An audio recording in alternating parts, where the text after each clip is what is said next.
Hello, कैसे हो आप लोग। स्वागत करती हूँ मैं आप सबका मेरे इस हिंदी चैनल में जिसका नाम है परिवर्तन एंजल बिहेवियर। मैं हूँ ईला अनंताचार्य, एक certified life coach, law of attraction coach and a ho'oponopono practitioner. और बहुत बहुत बहुत बहुत बहुत बहुत शुक्रिया आप सबका जो आप मेरे चैनल को पसंद करते हो, सब्सक्राइब कर रहे हो और शेयर भी कर रहे हो और कमेंट भी कर रहे हो। Thank you thank you thank you so much. और आज बस वो ही सीरीज़ को हम कंटिन्यू रखते हैं। आपको पता है कि मैंने चैनल की शुरुआत अपने एक ब्रीफ इंट्रोडक्शन से की, 1 मिनट वीडियो से करी। फिर उसके बाद how to win friends and influence people का जो इंग्लिश वर्जन था उसको हिंदी में कन्वर्ट करके थोड़े से चैप्टर्स बताए। अब कैजुअल वीडियोस ला रही हूँ जो मुझे पता है, जो मुझे पसंद है, जिसके बारे में बातें करना, जिसके बारे में शेयर करना, वो है law of attraction. 2 videos release कर चुकी हूँ और उसमें बहुत अच्छे रिस्पॉन्स मिले हैं और बहुत अच्छे कमेंट्स भी मिले हैं। So thank you so much. और आज उस फीलिंग्स वाले टॉपिक को थोड़ा सा और आगे बढ़ाएंगे कि जब मैंने कहा कि हमको ग्रैटिट्यूड ABCD है लॉ ऑफ अट्रैक्शन का, तो हमें ग्रैटिट्यूड लिखने से ही शुरुआत करनी होगी। और मैंने बताया था कि ऐसी बहुत सारी डायरीज़ हैं मेरे पास और ये डायरीज़ में यूजुअली जैसे पहले जब तक मेरे मेजर मैनिफेस्टेशंस कंप्लीट नहीं हुए थे तो मैं ट्राई करती थी कि हर दिन सोने से पहले ये ग्रैटिट्यूड मैं लिखूं ही लिखूं, और वो भी प्रेजेंट टेंस में। और जब मैं ग्रैटिट्यूड लिखती थी, नॉर्मली आज लोग क्या करते हैं, आज सबके पास आईफोन है, ये स्मार्टफोन है, टैबलेट्स है, कंप्यूटर है, तो वो टाइप करने की कोशिश करते हैं अपने ग्रैटिट्यूड के आते जाते बैठे बैठे, बस लाइक एक फॉर्मेलिटी के फॉर्म में टाइप करना। मैं नहीं चाहती कि आप वैसा करें, बाकायदा डायरी रखें। और मैं ट्राई करती हूँ रेड पेन से लिखना, मुझे अच्छा लगता है। ऐसा कोई ज़रूरी नहीं है कौन से पेन से लिखे, लेकिन अगर आप उसमें मानते हैं तो रेड पेन से लिखे तो अच्छा रहेगा। ब्लू पेन भी चलती है, ब्लैक पेन लोग पसंद करते हैं तो लिख सकते हैं, मैं अवॉइड करती हूँ, मुझे नहीं पसंद। उसका कोई स्पेसिफिक रीज़न नहीं है, लेकिन कलरफुल पेन से भी लिख सकते हैं। पिंक है, ग्रीन है, ब्लू है, लाइक एज यू विश। तो लिखना ज़रूरी है।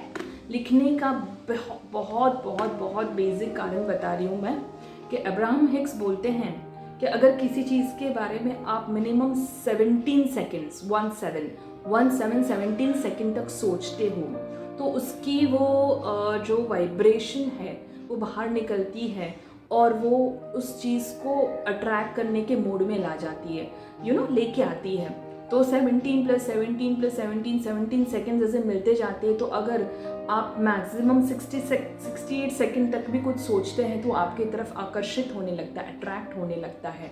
तो वो उसे 17 सेकेंड मैनिफेस्टेशन बोलते हैं या 68 सेकेंड मैनिफेस्टेशन टेक्निक है वो।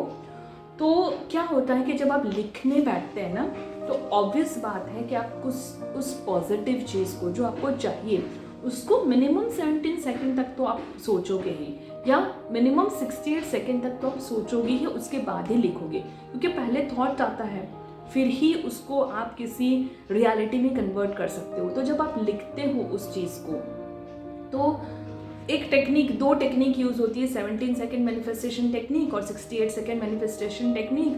और वो आपके दिमाग से होते हुए आपके हाथ से, because everything is energy, everything is vibration, आपके हाथ से होते हुए, आपके पेन से होते हुए आपकी डायरी में जाता है।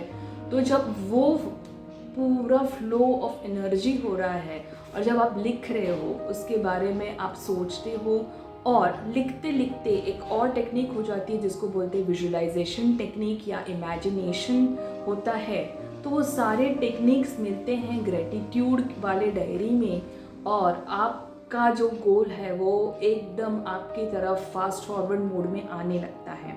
तो यही चीज़ हुआ मेरे साथ। मैंने ग्रैटिट्यूड डायरी में हर चीज़ जो मुझे चाहिए थी, तब मैं जॉब कर रही थी, मेरी शादी नहीं हुई थी, तो सबसे पहला मेरा मैनिफेस्टेशन था मेरी शादी को लेके, मेरे हस्बैंड को लेके। मुझे जैसे हस्बैंड चाहिए थे, जो क्वालिटीज़ के चाहिए थे। और दूसरा जहाँ मुझे सेट होना था वो था मेरी नेटिव प्लेस, जहाँ पे मेरी जॉब थी, मुझे वहीं पे सेट होना था। तो सेकंड मैनिफेस्टेशन। तीसरा मैनिफेस्टेशन है मैं पूरे शायद 25 सालों से मेरे स्पेक्स थे, तो मैंने स्पेक्स, मुझे शादी से पहले ऐसा था कि मैं एक परफेक्ट दुल्हन लगूं और मुझे स्पेक्स को निकालना है, तो वो वाला मैनिफेस्टेशन, मेरी जॉब में इंक्रीमेंट वाला मैनिफेस्टेशन और बहुत सारे छोटे छोटे मैनिफेस्टेशंस को मैंने अट्रैक्ट किया ग्रैटिट्यूड के थ्रू। क्योंकि मुझे तब नहीं पता थे बहुत सारे टेक्निक्स, मुझे तब नहीं पता था कि और बहुत सारी चीज़ें होती हैं, लेकिन मुझे एक चीज़ पता था, ग्रैटिट्यूड लिखना, प्रेजेंट टेंस में लिखना, उसे फील करना, और बस वही करती थी मैं। फीलिंग, ग्रैटिट्यूड, उसे सच मानना, रियलिटी मानना, जितना हो सके उतना डिटेल में लिखना कि कैसा होगा आपका मैरिड लाइफ, कैसे होगी आपका जॉब, कैसा होगा आपका लाइफ पार्टनर, कैसे होंगे आपके बच्चे, सभी चीज़ को इन डिटेल में प्रेजेंट टेंस में लिखना, वही चीज़ मैंने किया।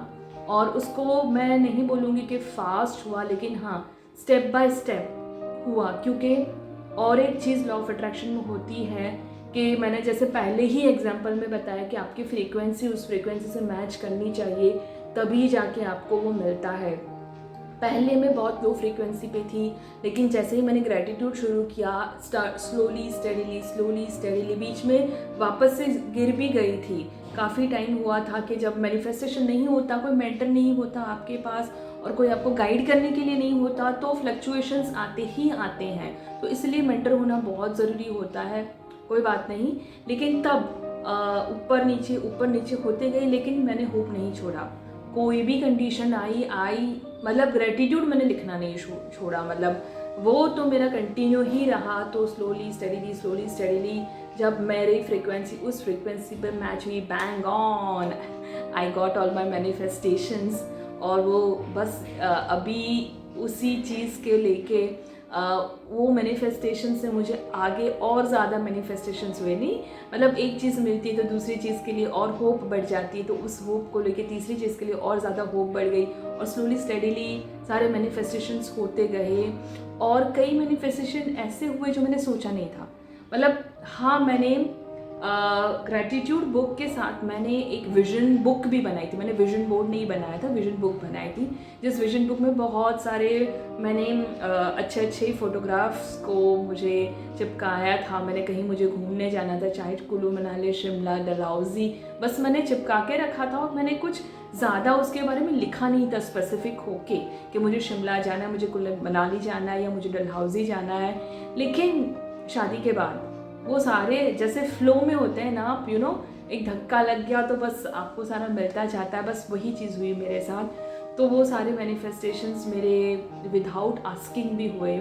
आस्किंग मतलब कहीं तो भी मैंने किए थे, लेकिन एफर्ट बहुत नहीं डाला था। लेकिन ये होता है कि जब एक हाई वाइब्रेशन में होते हैं आप, यहीं पे थे मैं शादी के बाद से लेके अभी यहीं पे थी मैं, तो सारे गोल्स तो यहीं पे है ना। शादी के हैं, कहीं घूमने जाने के हैं, कुछ घर लेने के हैं, कुछ अच्छी हेल्थ के हैं, कुछ बेबी होने के, सारे मैनिफेस्टेशन तो यहीं पे हैं। जब आप मेरा वाइब्रेशन ज़्यादा था, यहीं पे था, तो सारा अट्रैक्ट कर दिया।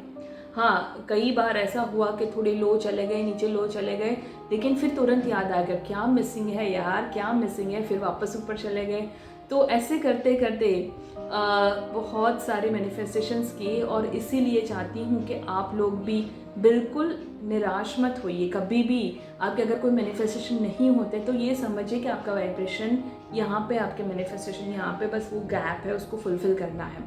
और दूसरा ये है कि चलो वो दूसरा टॉपिक है, दूसरे टॉपिक में ही बताऊंगी। चलो थैंक यू सो मच मुझे सुनने के लिए। और really amazing response, thank you so much. Podcast को भी सुनिए, पॉडकास्ट में भी थोड़े से कैजुअल बता रही हूँ सब कुछ, उस पर भी कमेंट करना, उसको भी सब्सक्राइब करना, और चैनल को शेयर करते रहो, लाइक करते रहो। Thank you, bye bye.